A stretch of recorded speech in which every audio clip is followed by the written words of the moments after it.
दिल्लीमध्ये मराठमोळे सण आणि देशभक्तीपर कार्यक्रम साजरे करणारी सार्वजनिक उत्सव समिती सध्या संकटात सापडली आहे। यशवंतराव चव्हाण यांच्या पुढाकाराने 1963 साली समितीची दिल्लीमध्ये स्थापना झाली।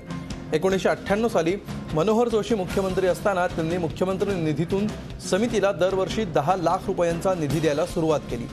2009 सालापर्यंत न चुकता हा निधी समितीला मिळत होता। मात्र गेल्या 4 वर्षांपासून हा निधी रखडला असल्यामुळे समिती संकटात सापडली आहे। आता विधानसभा निवडणुकीची आचारसंहिता कोणत्याही क्षणी लागू होऊ शकते। त्यामुळे आचारसंहितेआधी निधी मिळाला नाही तर यशवंतराव व्याख्यानमाला आणि कोजागिरी उत्सव हे 2 उपक्रम अडचणीत येऊ शकतात। विशेष म्हणजे मुख्यमंत्री पृथ्वीराज चव्हाण हे 3 वर्षापूर्वीपर्यंत या समितीचे कार्याध्यक्ष होते। त्यांच्याच कार्यालयात निधी वितरणाची फाईल पडू नये। चव्हाणांनी गेल्या काही दिवसांपासून विविध निर्णयांचा धडाका लावलाय। याच धडाक्यात दिल्लीच्या सार्वजनिक उत्सव समितीचा निधी मिळेल का याकडे दिल्लीतल्या मराठी मंडळींचं लक्ष लागलंय। धडाकेबाज निर्णय घेणारे मुख्यमंत्री याबाबतीत निर्णय घेणार का आणि आचारसंहितेपूर्वी हा निर्णय होऊन दिल्लीमध्ये महाराष्ट्रातले उत्सव साजरा करण्याचा या समितीचा मार्ग मोकळा होणार का की यावर्षी या परंपरेमध्ये खंड पडणार असे प्रश्न या निमित्ताने उपस्थित झालेले आहेत। या निधीबाबतची फाईल मुख्यमंत्र्यांच्या दरबारी सध्या पडून आहे, मात्र त्यावर या क्षणापर्यंत तरी कुठलाही निर्णय झालेला आपल्याला बघायला मिळत नाहीये आणि त्यामुळे यशवंतराव चव्हाणांनी सुरू केलेली ही परंपरा यावेळी अखंड सुरू राखण्यामध्ये यश येणार की याच्यामध्ये यावेळी खंड पडणार असा प्रश्न आता उपस्थित झालेला आहे।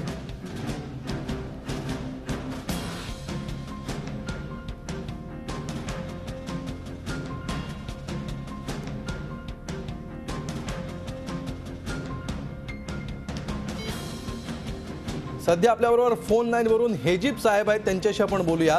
हेजीब साहेब, ज्या प्रकारे हा प्रश्न निर्माण झालेला आहे आचारसंहितेच्या पार्श्वभूमीवर, काय तुमची अपेक्षा आहे? कशा प्रकारे तुम्ही या सगळ्या प्रश्नाकडे पाहताय? यावर्षी उत्सव साजरे होण्याची किती शक्यता दिसते?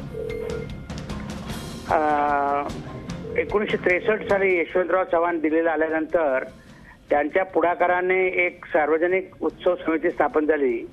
त्यावेळेला त्याचं नाव महाराष्ट्र सांस्कृतिक समिती रजिस्टर्ड सोसायटी होती। कालांतराने त्याचं ट्रस्ट करून त्याला सार्वजनिक उत्सव समिती म्हणायला लागले। यशवंतराव त्याचे आश्रयदाते होते 84 सालापर्यंत। त्याचा मूळ उद्देश असा होता की दिल्लीमध्ये महाराष्ट्र कुठे दिसत नव्हता, तो दिसला पाहिजे आणि म्हणून यशवंतरावने पुढाकार घेऊन दिल्लीतले 5-6 प्रमुख जे त्यावेळेला व्यक्ती होत्या, पंडोपंत सरपोतदार, बापू केळकर, अशा लोकांना बरोबर घेऊन, रमेश मुळगुण, त्याच्यामध्ये मी त्याला ते नुकताच शास्त्रामध्ये नोकरीला लागलो होतो, त्यामुळे मी होतो। ती परंपरा मी पुढे चालू ठेवली आणि मला खूप मदत झाली।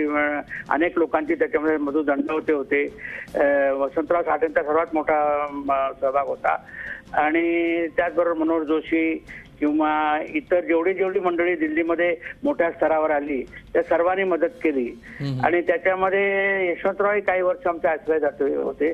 त्याच्यानंतर शरद पवार काही वर्ष आश्रयदाते होते, नंतर वसंत साठे होते आणि अगदी अलीकडे म्हणजे सुशीलकुमार शिंदेजी होते।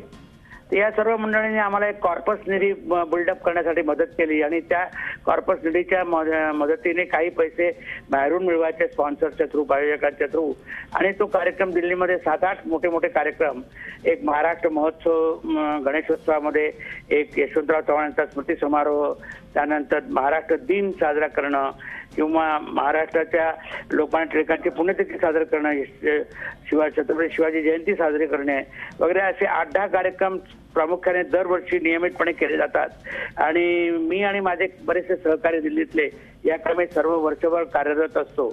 पण महाराष्ट्र सरकारचे गेले 4-5 वर्षापासून पैसे येणे एकदम बंद झाले। 10 लाख रुपयाची सबसिडी आम्हाला मिळायची आणि ती बंद झाल्यामुळे आम्हाला आता 3 वर्ष आम्ही कशीबशी काढली कॉर्पस फंडाच्या जोरावर, पण आता मात्र ते पुढे काही रेटणं शक्य होईल असं दिसत नाही, अशी परिस्थिती निर्माण झालेली आहे। तर महाराष्ट्र सरकारने तातडीने काही केलं तरच काही होऊ शकेल। महाराष्ट्र सर्व मुख्यमंत्र्यांना सुशीलकुमार शिंदे, शरद पवार वगैरे या सर्व मंडळी अधूनमधून याबाबत मदत करा अशी विनंती केलेली आहे, पण ती तेवढ्यापुरती काहीतरी मदत होते, पण पुन्हा तसंच राहतं आणि असं दर पळेस त्यांच्या मागे लागावं लागतं, ही वस्तुस्थिती आहे। बिलकुल धन्यवाद हेजिब साहेब. झी 24 तासशी तुम्ही बोललात त्याबद्दल. गेल्या 3 ते 4 वर्षांपासून ही मदत महाराष्ट्र सरकारकडून मिळणं बंद झालेलं आहे. मागची 3 वर्ष आम्ही कशीबशी काढली, मात्र आता मुख्यमंत्र्यांनी ही विनंती मान्य करावी आणि हा निधी द्यावा अशी अपेक्षा त्यांनी व्यक्त केलेली आहे. झी 24 तास रहा एक पाऊल पुढे.